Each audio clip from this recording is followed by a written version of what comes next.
Underemployment is the least talked about, most powerful thing in our economy. More people are working harder than they ever have. I'll tell you what it means. And look, that's part of the problem. I don't know what that is. What's underemployment? Right-wing commentator Bill O'Reilly appeared on Chris Cuomo's show for a heated discussion about the economy, jobs, Mondani, socialism, and a whole lot more. But once the conversation got going, it quickly became clear that Bill O'Reilly was throwing out plenty of misleading arguments and questionable claims without really backing them up. We're going to break down several moments from this debate between Chris Cuomo and Bill O'Reilly, including the moment when Bill O'Reilly literally admits, "I don't know what underemployment means." I'll also give my own take on what happened throughout this exchange because there's a lot here worth unpacking. So let's get into it together. It's why so many Americans are desperate. They believe the government won't help. That's why they're looking for outsiders. But you don't need a rap sheet to be righteous. You don't have to make a deal with the devil to appeal to people who are desperate for change, because for them, the real devil is in the details of their daily existence. Now, I want to bring Bill O'Reilly in and see how he sees this economy playing out in the midterms. Do you think that this is going to be the main motivational issue come November? Yes, I think it will be, although the communism thing is rapidly obscuring the day-to-day spending habits of Americans. So the communist thing is very detrimental to the Democratic Party. But what is the communist thing? This. Hello, are you on the planet Earth, ma'am, Donnie? Yeah, but I mean, just because Trump calls people... First of all, Bill O'Reilly, let's clear something up right from the start. You keep talking about Mondani as if he is a communist, but that is simply not an accurate description of his political position. Before making sweeping claims about someone's ideology, it would probably help to actually understand what those terms mean and what the person you're criticizing has consistently said and stood for. Calling someone a communist just because you disagree with their economic ideas does not automatically make the label true. And that distinction matters when you're trying to have a serious debate about the economy, jobs, socialism, and government policy. This doesn't mean that it's resonating. Okay, if you study the man, he's a communist, so is his father. All right, he wants to control the means of production in New York City. He's going to use regulations to get landlords out of business. He's going to try to control the food flow into the city. So you can sit there and say, I don't believe it. People believe what they want to believe. Man's a hardcore communist. And so are the two others who were... Listen, my brother ran against him, right, and lost twice. The policies he's put in place are barely socialistic, let alone not communistic. And here's what I don't get about the communist thing. One, there is no such thing as a communist country, okay? There is none that is technically communist. You got North Korea, you got Russia, you got China. And the weird thing about those places, the only semblance of affinity I've ever seen is that Trump respects all three leaders. Trump thinks that Kim is a strong leader, Putin's a strong leader, and Xi is a strong leader. He's the only guy who's said anything positive about communism. That goes day by day because he wants to get a deal with those people. Cuba is probably the best example of a communist country where you cannot do anything without permission of the government. So look, we're not going to solve this. I believe that Mondani is a communist. You don't freeze rents across the board unless you want to control where people live. You just don't. Now, the affordability thing. So Trump's point of view is this. Okay, it's tight times for many Americans, but there's only so much the federal government can do about that. And I brought this up with Veteran last night. If you have $1,000 and that's all you have, okay, for a medical emergency or your kid's in trouble or whatever it may be, if you have $1,000 and you've been working, 10, 15 years someplace, whose fault is that? That's your fault, okay? Because there is a way to accumulate assets in this country that's called capitalism. All right, you accumulate them. And then I give the example, and I think you would buy into this because your neighborhood was fairly close to my neighborhood in New York. Since I'm 10 years old, I worked. And my father, and one of the pieces of advice he gave me, probably the only one I ever took, was every time you get a paycheck, you save 10% of it. And then you buy into the capitalistic system buy stocks and bonds. And I have done that. And the stock market, as everybody knows, has enriched a lot of people. Now, 58% of Americans have stock, the rest don't. But again, whose fault is that? So I'm not sure the affordability crisis is the right way to frame this. But I will cede to you that it is an emotional issue, that it's real, people are suffering, and that's not going to help the Republican Party. It will not. But if you want to build assets in this country, you can build them. But if you sit on your butt doing nothing, you can't. Yeah, I think, look, Bill, I think that's where the road diverges, okay? There's no question that America at its best is a land of opportunity, and if you bust your ass, you can live your own personal dream. However, it has gotten way too hard. Underemployment is the least talked about, most powerful thing in our economy. More people are working harder than they ever have. I'll tell you what it means. And look, that's part of the problem. I don't know what that is. What's underemployment? So just think about this for a second. Bill O'Reilly, this arrogant old mummy, is so ignorant, so uninformed, and so completely clueless that he does not even know what the term underemployment means. And yet Bill O'Reilly presents himself and clearly sees himself as some brilliant historian who knows everything about politics and history. The irony is that later in this video, he is actually going to lecture Chris Cuomo and criticize him for supposedly not knowing his history. Bill O'Reilly really has some nerve doing that when he cannot even understand a basic economic term. The hypocrisy here is almost unbelievable. But let's keep going. Underemployment. Unemployment is who has a job. Underemployment is how good is the job. And more Americans are working more hours for less, working multiple jobs, and they are not getting the wage growth to keep up with prices, so they can't save. Then why don't they do something? Why don't they do something about it? So community college is free across the board. They're working more than ever. They don't have time to go to community college. Community college is not completely free for everyone, and the cost can vary widely depending on the state, school, program, and a student's individual financial situation. Okay. They're working multiple jobs. When you and I grew up in Queens, Bill, one middle-class income was enough for a whole family and a pace for home ownership. Now you got both parents working and sometimes one of the kids. It's a different time now, okay? So community college is free across the board. So if you're not making any money... Community college is not free across the board, Bill O'Reilly.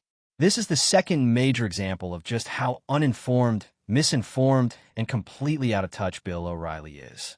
I literally have a community college about a mile down the road from where I live, and guess what? It is not tuition free. Students still have to deal with tuition and other college expenses, so acting like every community college in America is automatically free is simply not true. And of course, people like Bill O'Reilly are constantly pushing back against the idea of making community college, or higher education in general, more affordable and tuition-free for ordinary people. Instead of acknowledging how expensive education has become for working families, they would rather attack the idea of making college more accessible. Maybe you want to figure out a better job, get more skills. Just driving an Uber in New York City, you can pile up some serious cash. Just driving an automobile, okay? So I don't know what this underemployment is. I worked at jobs where I wasn't fairly paid, okay? And I got another job because I knew I was getting hosed. Now, one caveat to this. Insurance companies, healthcare companies, airline companies, oil companies are all gouging the American people right now. They are using capitalism. Look, the airline industry, their jet fuel costs have dropped significantly, but not their ticket prices. They spend billions of dollars telling you to buy State Farm, paying these people exorbitant amounts of money, and then you, a good client, okay, no accidents, no fires in the house, get a premium renewal that's up 30% with no explanation. Now you're getting it. Well, I've always gotten it, Cuomo, but I'm not a black and white kind of guy. If I'm in a circumstance where I'm underemployed, then I get more credentials to... He's such a black and white kind of guy. Right at the beginning, he says Mondani's a communist, and that is it. O'Reilly will not even entertain a debate about it. He basically says, I don't agree with you, Cuomo. I think he's a communist. But how is that not the exact definition of thinking in black and white? He makes an absolute claim, refuses to consider any other possibility, and then acts like everyone else is the one who does not understand the issue. I mean, what a complete jackass. And you can do that here. Mondani ain't gonna save you. He'll make your life worse. I think that if the Republican Party argues in the midterms that the reason times are tough is because you're not doing enough to help yourself, they're going to have an epic defeat because people are working harder than ever, and the system has made it harder than it ever has been before. And it's about the choices. You just named some of the good fixes. There's some fixes to be had. History proves you wrong. The Great Depression was far and away, the most onerous economic thing that's ever happened. So you can't make that comparison at all. But if the Republicans go out and say, hey, Clyde, the reason you don't have any money is because you're not smart enough to figure out the system and make more, you're right. Clyde ain't going to vote for you. But that is the truth. Especially when a lot of those people were MAGA. Parties. And let me tell you something about that. I don't care who they are. Depression. Let me tell you about the Great Depression. Let me tell you what the big difference was. How did we get out of the Great Depression? Yes. Federal government action. World War II. No. Federal government action. It was a war that got us out. It was a the war that was a catalyst to the economy after the war. And let me tell you, if you study Truman, after the war. After the war. It was during the build-up to World War II that the economy turned around in this country. Fact. Well, that is true, because that was the New Deal. The New Deal absolutely helped people get out from under it. I know my family was among them. The New Deal from FDR helped people get out of the Great Depressions, Bill. That's what it is, not an opinion. I'm coming to your house and tutoring you on history because you badly need it. The New Deal was a safety net process. Okay. It wasn't underemployment. It wasn't giving people free stuff. It was a safety net.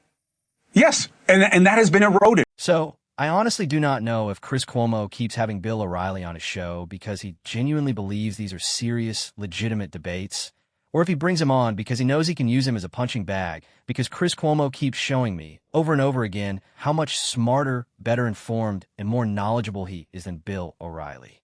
Bill O'Reilly repeatedly comes across like a clown and a complete buffoon. Now, I will be generous here and admit that I actually agree with a couple of things Bill O'Reilly said during this discussion, especially when he points out that Americans and people around the world are getting squeezed and gouged by oil companies and airlines. Then he brings up insurance companies and talks about things like property insurance and car insurance. Okay, fine. But if I were sitting there with Bill O'Reilly, I would ask him a very simple question. How exactly do you plan on stopping or reducing that gouging? These companies are not suddenly going to stop charging people high prices because they woke up one morning and decided to be nice. If you actually want to reduce that kind of corporate abuse, you need government oversight, regulations, or laws that can force companies to stop taking advantage of consumers. And this is where Bill O'Reilly completely contradicts himself. Out of one side of his mouth, he is saying, oh, let the government step in and do something about this. While out of the other side, he is saying government intervention is communism. That is what Mumia Abu-Jamal wants. Well, which one is it, Bill? Because if you're complaining about companies gouging ordinary people, then you need some kind of government action to reduce it or pass laws that make certain abusive practices illegal. You cannot complain about the problem while attacking every possible solution to the problem. And Chris Cuomo is also right to point out that the New Deal helped pull Americans out of the Great Depression and played a major role in building the middle class, one of the strongest middle classes this country has ever had. Programs like Social Security, Medicare, Medicaid, and the GI Bill helped millions of Americans gain stability, build their lives, buy homes, get educated, and become part of that growing middle class. But what have MAGA goons and far-right figures like Bill O'Reilly done in the decades since then? They have spent years chipping away at those programs and weakening the social safety net, leaving ordinary Americans with less protection than they once had. Chris Cuomo makes another important point when he brings up free college, and California is a great example of this.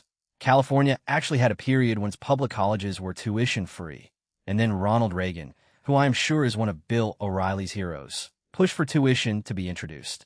Reagan reportedly argued against making college free for students who might simply use their education to protest against him, so California's public colleges moved toward charging tuition. Yet Bill O'Reilly sits there acting like college being free across the board is some obvious fact. No, it is not. He is wrong. He is uninformed, and he is completely out of touch with the history he claims to understand so well. And honestly, whether Chris Cuomo's entire plan is exactly what I think it is or not, I still enjoy watching him challenge Bill O'Reilly because he keeps exposing just how foolish some of O'Reilly's arguments sound. And of course, Bill O'Reilly was discredited a long time ago, and his career at Fox News ended years ago, so none of this is exactly new. But I have to admit, there is something satisfying about watching Bill O'Reilly make a fool of himself on television and then openly admit, I don't know what underemployment means. That alone tells you a lot. So let me know down in the comments what you think. Do you think Chris Cuomo came out on top in this debate, like I do, or do you think Bill O'Reilly actually won the argument? Let me know what you think in the comments, and if you enjoyed the video, make sure to give it a like and subscribe.